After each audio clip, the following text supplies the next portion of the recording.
become an exclusive object of desire. Become an exclusive object of desire. The law of covetousness. Covetousness. Absence, absence and presence have very primal effect upon us. Too much presence suffocates. A degree of absence spurs our interest. Means motivate. Spurs. Motivate. A degree of absence spurs our interest, motivate our interest.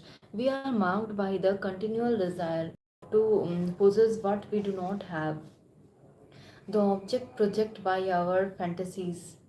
The object project by our fantasies. Learn to create some mystery around you.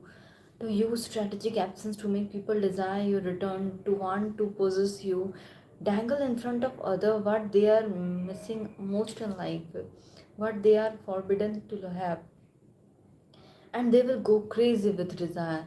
The grass is always greener on the other side of the fence. Overcome this weakness in yourself by embracing your circumstance, your fate, the object of desire. In 1895, 11-year-old Gabrielle Chanel sat by her mother's bedside for several days and watched her slowly die from tuberculosis. Chanel sat by her mother's bedside for several days and watched her slowly die from tuberculosis. At the age of 33, Gabriel's life had been hard, but now it could not only get worse. See, her sibling had grown up in poverty, settled from one relative house another another. Their father was an itinerant peddler of goods who hated any kind of ties or responsibilities and was rarely at home. Their mother, who often accompanied her husband on the road, was the only comforting force in their lives. As Gabriel had feared a few days after the mother's death, her father sewed up and deposited Gabrielle and her two sisters at a convent in a central France. He promised to return for them quite soon, but they would never see him again. The nuns at the convent, housed in a former medieval monastery, took in all sorts of girls to care for, mostly orphans. They enforced strict discipline.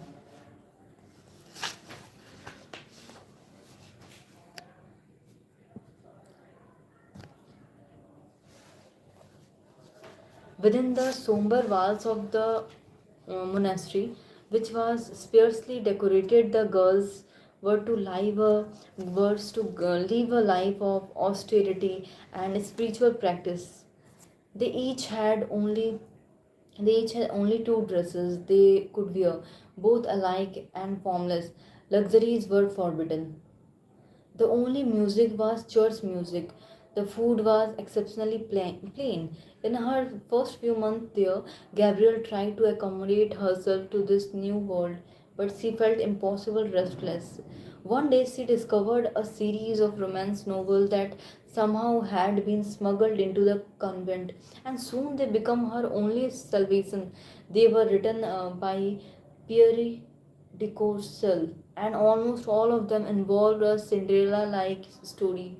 A young girl growing up in a poverty, shunned and despised, suddenly find herself moved into a world of wealth through some clever plot twist.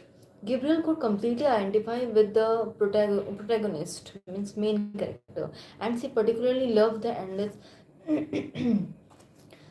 endless descriptions of the dresses that the heroines would wear. The world of places and uh, one castle seemed so very far from her, but in those moments in which she drifted through novel after novel, she could feel herself participating in the plot, and it gave her an overwhelming desire to make it come to life, even though it was forbidden for her to want such thing and seemingly impossible to ever have them. At the age of 18, she left the convent for a boarding school, and also run by nuns. There she was trained for a career seamstress, as a seamstress making clothes. The school was seamstress, means making clothes. The school was in a small town, and as she explored in the quickly discovered a new passion to pursue. The theater, she loved everything about it: the costume, the sets, and the performers in makeup. It was a world of transformation where somebody could become anybody. Now all she wanted was to be an actress and make her name in the theater. She took the stage name Coco, and she tries everything, and she tried everything: acting, singing, and dancing. She had a lot of energy and charisma, but she realized quickly enough that she lacked the talent for the kind of success she desired. She desired. Coming to terms with this, she soon hit upon a new dream. Many of the actresses who could not make a living from their work had become courts courtesans who were supportedly by wealthy lovers. Such women had enormous wardrobes, could go where they pleased, and although they were shunned by good society, they were not shackled. Means, rokna, shackled.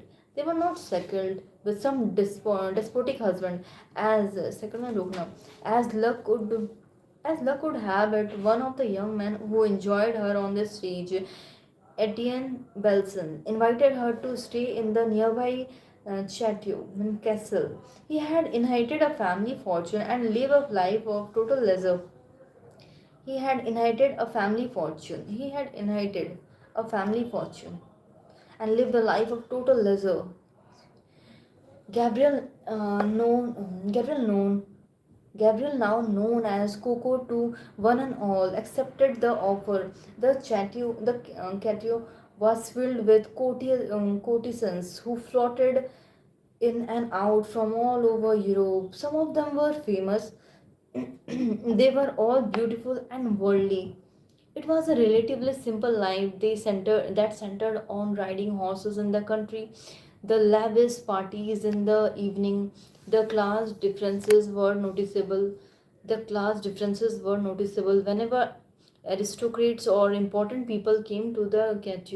Women like Coco were to eat with the servants and make themselves scarce. With nothing to do and feeling restless yet again, she began to analyze herself and the future ahead of her. Her ambitions were great, but she was always searching for something beyond her grasp, continually dreaming about a future that was not possible. At first, it was the places in the romance novels.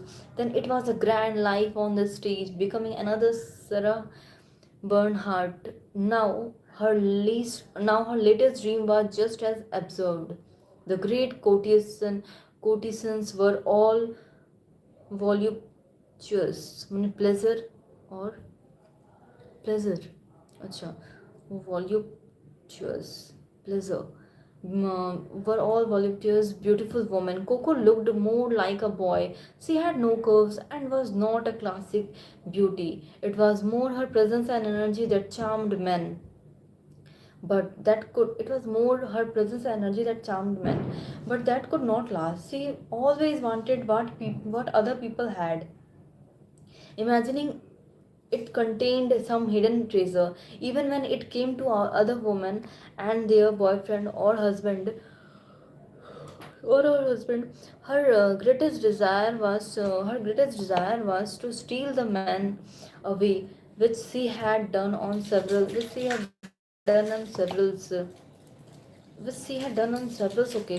But whenever she got what she wanted, including the boyfriend or the life in a cafe, she inevitably felt disappointed by the reality. It was a mystery what in the end could satisfy her. The one Then one day, without making of what exactly she was up to, she wandered into Belson's bedroom and pilfered, mistaken or stolen of his clothes. She started to wear outfits that were totally her own invention. His open collar shirts and tweed coats paired with some of her new clothes, of her own clothes, all topped with a man's straw boater hat. In wearing the clothes, she noticed two things. She felt an incredible sense of freedom as she left behind the course, constructing gowns, construct, constricting gowns and fuzzy headpieces women were wearing. And she revealed in the new kind of attention she received. The other courtesans now watched her with unconcealed envy. They were captivated by this androgynous style. This new outfit suited her figure well, and nobody had ever seen a woman dressed quite in this manner. Belson himself was charmed. He introduced her to his tailor, and on her instruction, and on her instruction, the tailor costume made for her boys riding, made for her a boy's riding costume with Jodhpur. She taught herself to ride horses, but not side saddle like the other woman. She had always had an athletic bent to her character, and within months had become an expert rider. Now she could. And within month had become an expert rider. Now she could be seen everywhere in the strange riding costume.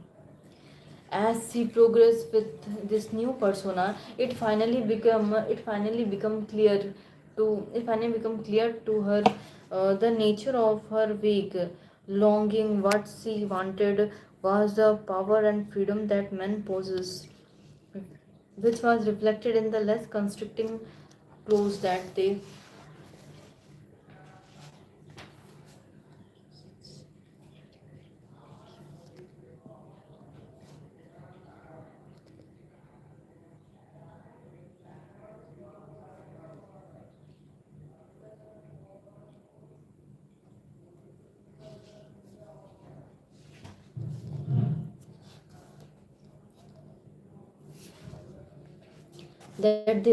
were. And she could sense that the other courtesans and women at the chateau could identify with this.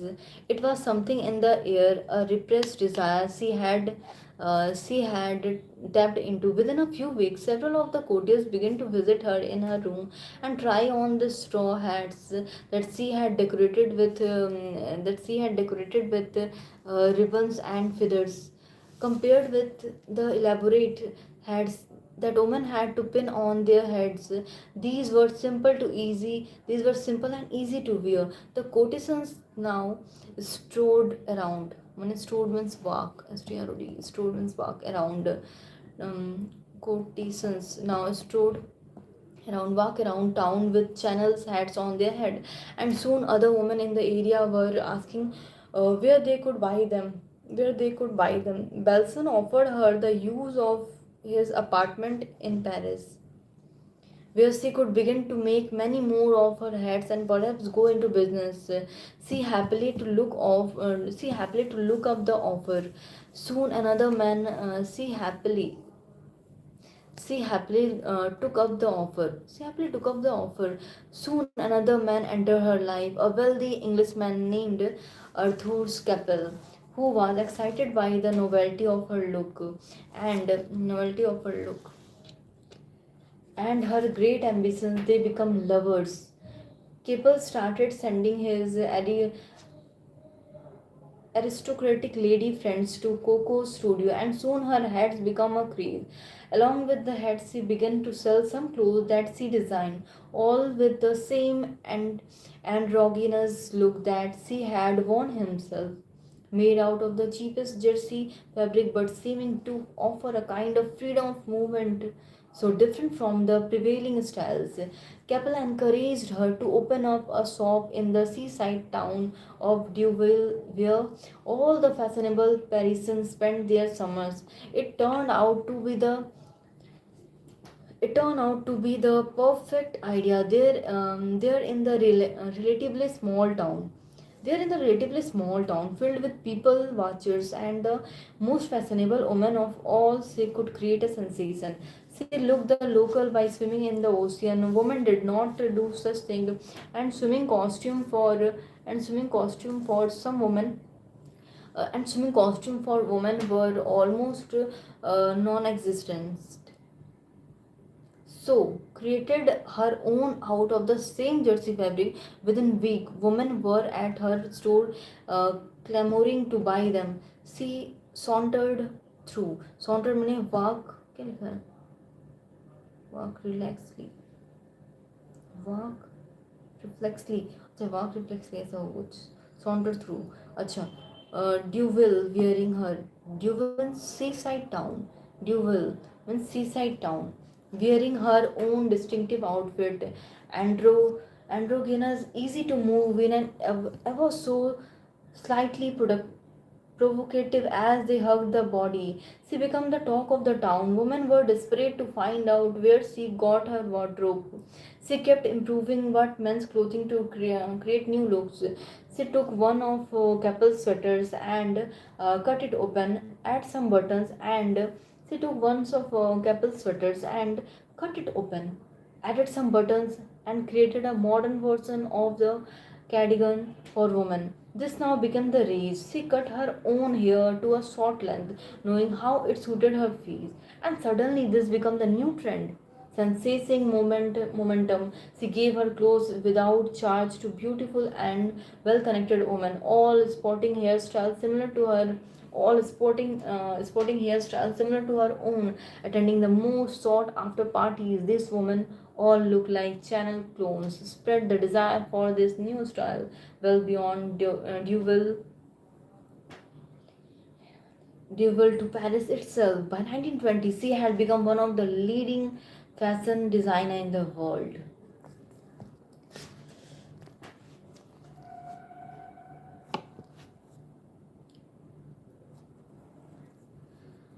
And the greatest trendsetter for her time. Her clothes had come to represent a new kind of woman, confident, provocative, and ever so slightly rebellious.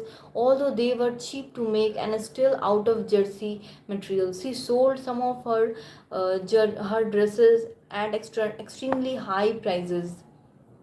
She sold some of her dresses at extremely high prices, and wealthy women were more than willing to pay to share in the channel mystique. But quickly, her old restlessness returned. She wanted something else, something larger, a faster way to reach women of all classes. To realize this dream, she decided upon a most unusual strategy. She would create and launch her own perfume. At the time, it was unusual for a fashion house to market its own perfume, and unheard of to give it so much emphasis. But Chanel had a plan. This perfume would be, but Chanel had a plan. This perfume would be as distinctive as her clothes, yet more eternal. Literally, something in the air that would excite men and women and infect them with the desire to possess it. To accomplish this, she would go in the opposite direction from all the other perfumes out there, which were associated this were these were no, which were associated with some natural floral scent. Instead she wanted to create something that was not identifiable as a particular flower. Instead, she wanted to create something that was not identifiable as a particular flower. She wanted it to smell like a bouquet of abstract flower, something pleasant but completely novel. More than any other perfume, it would smell different on each woman. To take this further, she decided to give it most unusual name. Perfume of the time had very poetic romantic titles. Instead, she would name it after herself, attaching a simple number, channel number 5, as if it were a scientific concoction, mixing, creating something. Concoction with a mixing.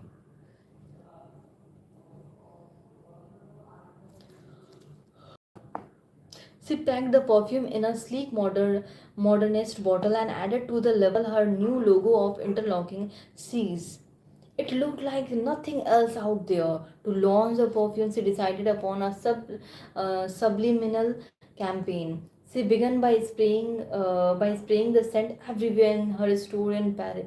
She began by spraying the scent everywhere in her store in Paris. It filled the air. Woman kept as asking what it was, and she would feign, money, fake ignorance, and she would feign ignorance, means fake ignorance. She would then slip bottle of the perfume without level into the bag of her wealthiest and best connected clients, without level into the bag of her wealthiest and best connected clients. Soon women began to talk of this strange new scent, rather haunting and impossible to identify as any known flower. The world of yet another channel creation began to spread like wildfire, and women were soon showing up at her store, begging to buy the new scent. And women were soon showing up at her store, begging to buy the new scent, which she now began to place discreetly on shelves, sleeves. In the first few weeks, they could not stock enough. Nothing like this had ever happened in the industry, and it would go on to become the most successful perfume in history, making her a fortune. Over the next 2 decades, the house of Chanel regained, reigned supreme in the fashion world. But during World War II, flirted with Nazim, staying in Paris during the Nazi occupation and visible siding with the occupiers.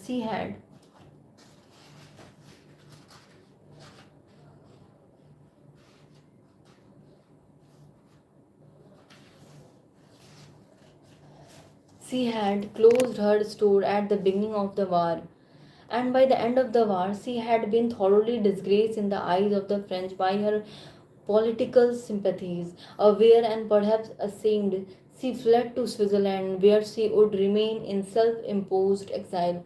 By 1953, however, she felt the need not only for a comeback but for something even greater. Although she was now 70, she had become disgusted at the latest trend in fashion, which she felt had returned to the old constriction and fusiness of women's clothing that she had sought to destroy. Perhaps this also signaled a return to a more subservient role for women. To channel it would be the ultimate challenge. After some 14 years out of business, she was now largely forgotten. No one thought of her anymore as a trendsetter. She would have to start almost completely over. She would have to start almost completely over. Her first move was to encourage rumors that she was planning a return, but she gave no interview. She wanted to stimulate talk and excitement, but surround herself with mystery. Her new show debuted in 1954, and an enormous crowd filled her store to watch it, mostly out of curiosity. Almost immediately, there was a sense of disappointment. The clothes were mostly a rehash of her 1930s style with a few new touches. The models were all Channel look alike and mimicked her way of walking.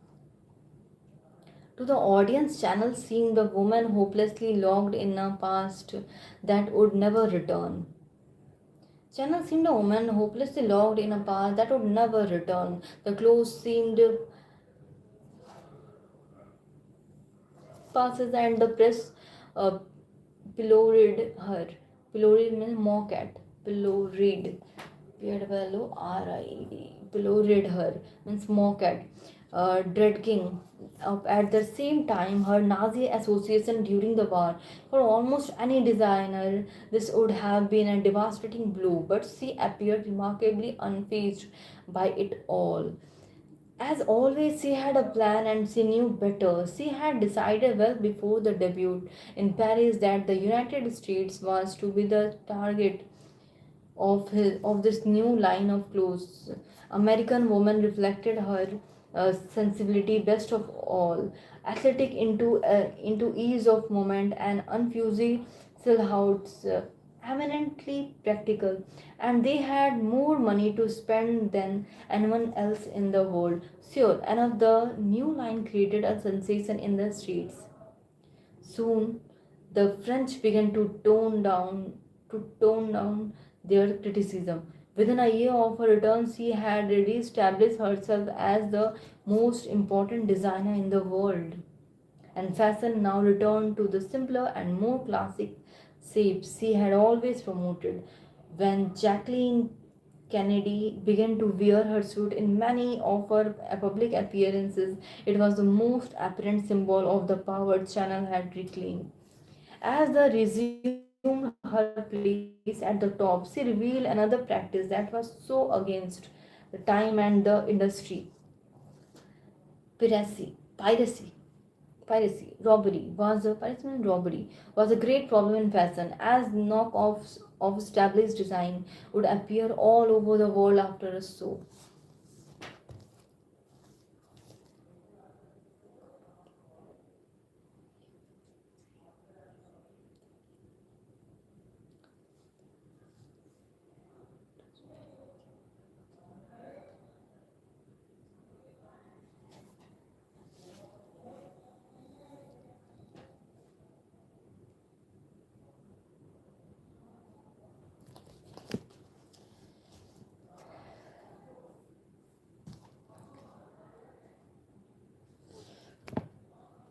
Designer carefully guarded all of their secret and fought through the courts any form of intimation. Channel did the opposite. She welcomed all sorts of people into her shows and allowed them to take photographs.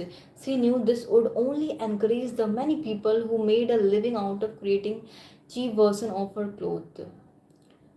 Would only encourage the many people who made a living out of creating a cheap version of her clothes.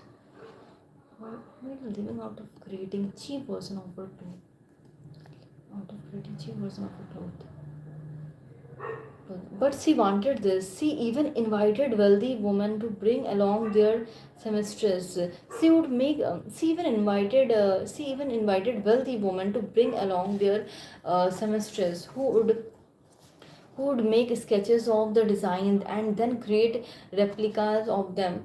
More than more than making money, what she wanted most of all was to spread her fashion everywhere, to feel herself and her work to be objects to desire by women of all classes and nations. It would be the ultimate revenge for the girl who had grown up ignored and unloved and shunned. Uh, shunned. She would clothe millions of women. Her look, her imprint would be seen everywhere, as indeed it was a few years after her comeback.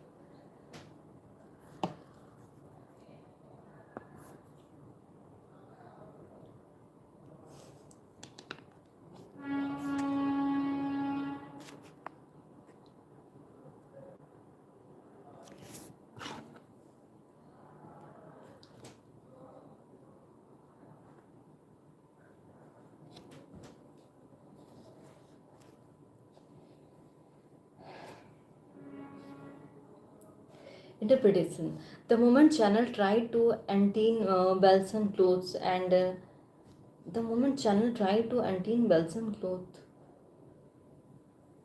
and elicited a new kind of attention. Something clicked in her brain that would forever change the course of her life. Prior to this, she was always coveting something transgressive that stimulated her fantasies. It was not socially acceptable for a low orphan girl to aspire to mingle with the upper class. Actors and courtesans were not suitable role to pursue, especially for someone raised in a convent.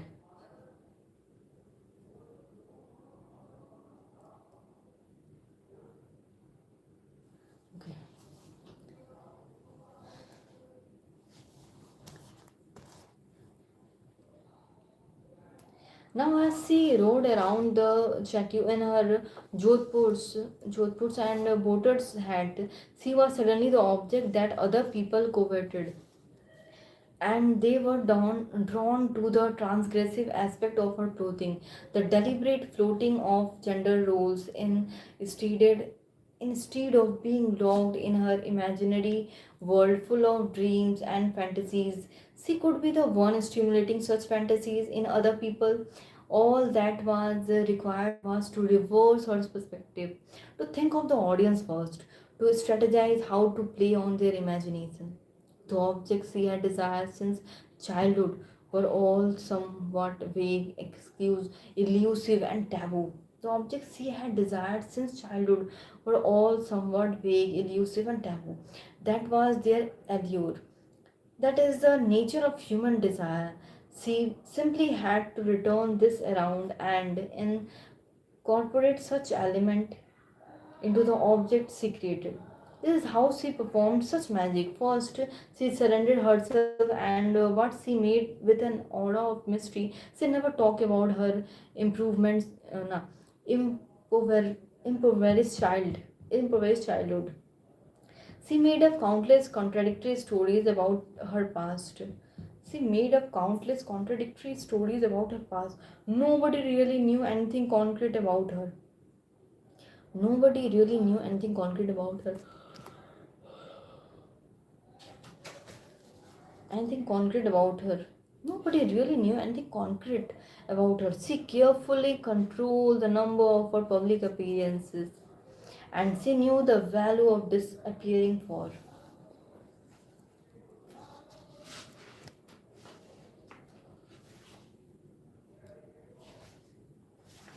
Dis- क्या था? Disappearing for a while. She never revealed the recipe for her perfume or her creative process in general.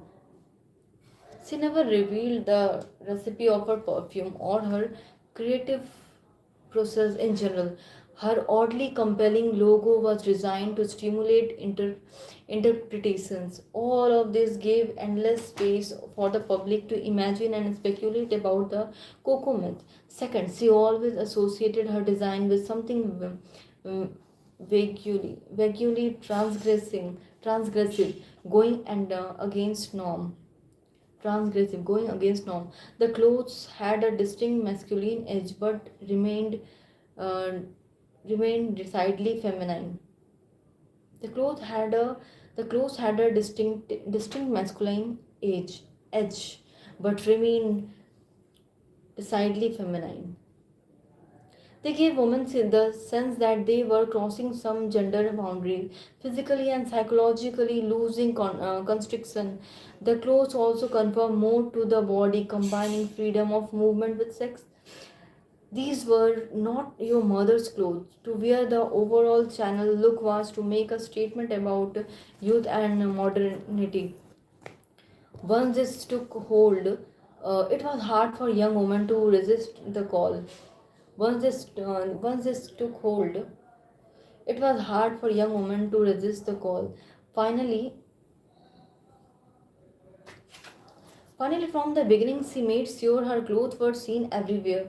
Observing other women wearing such clothes stimulated competitive desire to have the same and not be left out. Coco remembered how deeply she had desired men who were already taken. They were desirable because someone else desired them. Such competitive impulsive are powerful in all of us and certainly among women. In truth, the boater had the in, in truth, the boater hats she originally designed were nothing more than a common object anyone could buy in a department store.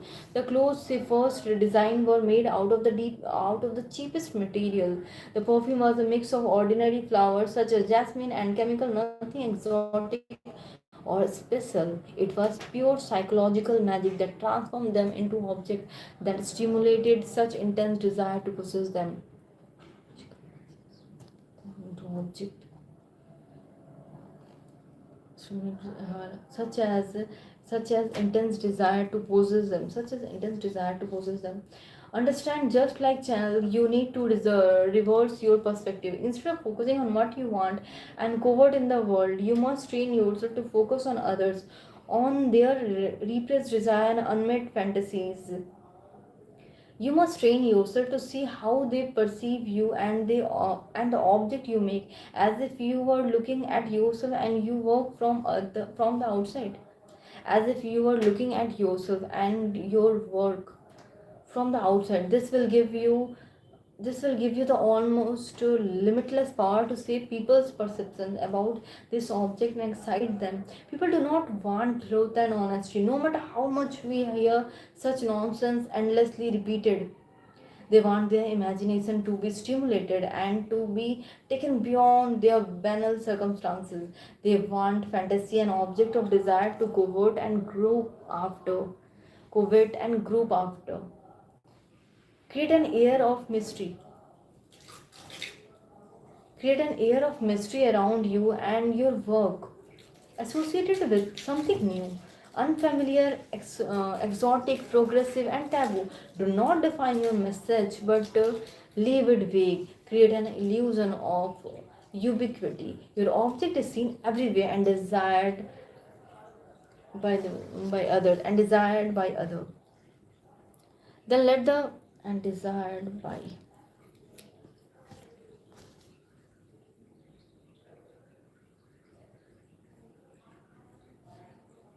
and desired by your object is seen everywhere and desired by others. Let the your object is seen everywhere and desired by others. Then let the covetousness to so latent in all human do the rest, setting off a chain reaction of desire. Setting off a chain reaction of desire. At last I have what I wanted. Am I happy? Not really. But what's missing? My soul no longer has the piquant activity. Piquant means sharp taste. Piquant, Piquant. Piquant means sharp taste activity conferred by desire. Oh, we shouldn't delude ourselves. Pleasure isn't in the fulfillment, but in the pursuit.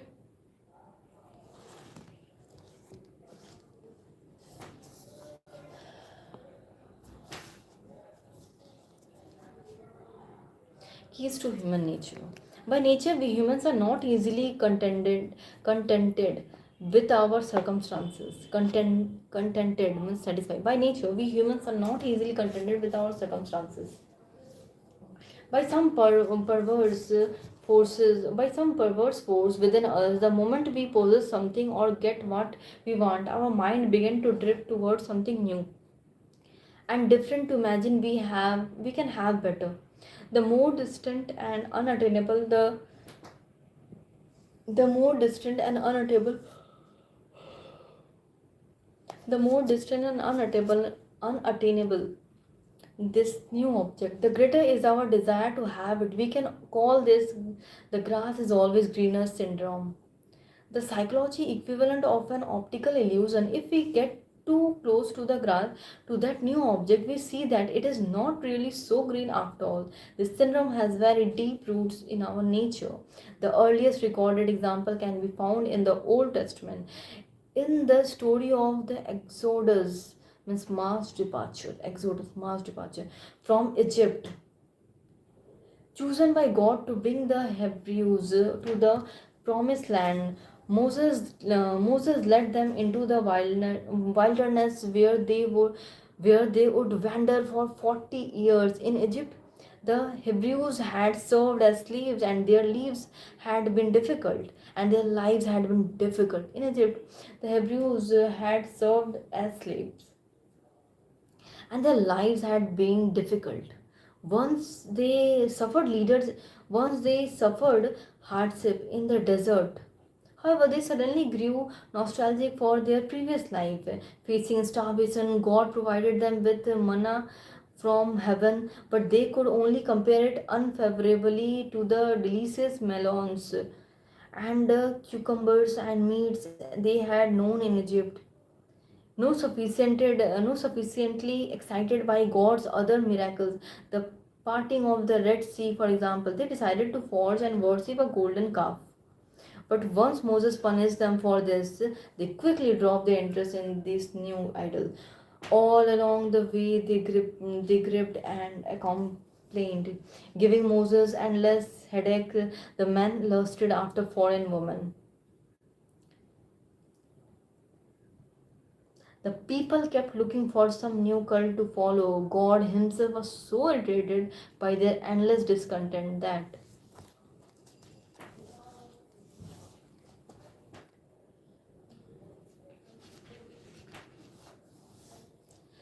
he buried his entire generation, including Moses, from every from every entering the promised land. But even after the next generation established itself in the land of milk and honey, the grumbling continued unabated. Whatever they had, they dreamed of something better over the horizon.